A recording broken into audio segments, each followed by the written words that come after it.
ஆண்டவருடைய பிள்ளைகளே, ஆண்டவர் இந்த மாதத்திலே நமக்கு கொடுக்கிற ஒரு நல்ல வாக்குத்தத்தம், என் தேவனாகிய கர்த்தர் என் இருளை வெளிச்சமாக்குவார்.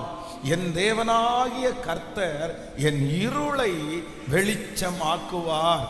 யாரெல்லாம் ஒருவேளை கண்கள் இருந்தும் ஒருவேளை நீங்கள் குருடர்களை போல இருக்கலாம், நம்முடைய கண்களுக்கு முன்பாக இருக்கிற நிறைய காரியங்கள் தெரியாமல் மறைக்கப்பட்டிருக்கலாம். ஒரு இருளின் அனுபவத்திற்குள்ள உங்க வாழ்க்கை கடந்து போகலாம். எதுவுமே தெரியல, என்ன நடக்கும், எப்படி இந்த காரியம் போகும், இந்த மாதத்தை நான் எப்படி முடிக்க போகிறேன், எனக்கு சுற்றிலும் ஒரு இருளா இருக்கிறது. என்னுடைய கடன் காரியத்தை நினைச்சா இருளா இருக்கிறது, பிள்ளைகளுடைய வாழ்க்கையை நினைச்சா ஒரு இருட்டா இருக்குது, எனக்கு ஒரு வெளிச்சமே இல்லை, நான் எப்படி நடக்கிறதுன்னு தெரியல. ஆனா ஒவ்வொருத்தரையும் பார்த்து கர்த்தர் இந்த மாதம் கிருபையாய் வாக்கு கொடுக்கிறார். என் தேவனாகிய கர்த்தர் எனக்கு முன்பாக இருக்கிற இருளை கர்த்தர் வெளிச்சமாக்குவேன் என்று கர்த்தர் வாக்கு கொடுக்கிறார்.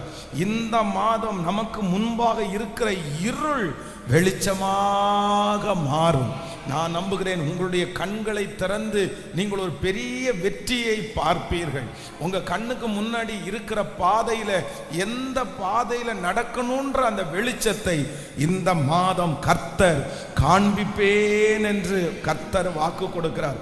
எத்தனை நாட்களாக நீங்கள் இருளையே பார்த்துட்டு இருந்தாலும் இந்த மாதம் உங்கள் மேல் ஒரு வெளிச்சம் நிச்சயமாய் உதிக்கும். ஆமென். நீங்கள் குழம்பிக் கொண்டிருக்கிற காரியத்தில் ஆண்டவர் ஒரு மிகப்பெரிய தெளிவை இந்த மாதம் கட்டளை இடுவேன் என்று கர்த்தர் வாக்கு கொடுக்கிறார். ஆமென். இது கர்த்தருடைய வார்த்தை. இந்த மாதம் என் தேவனாகிய கர்த்தர் என் இருளை வெளிச்சமாய் மாற்றுவார்.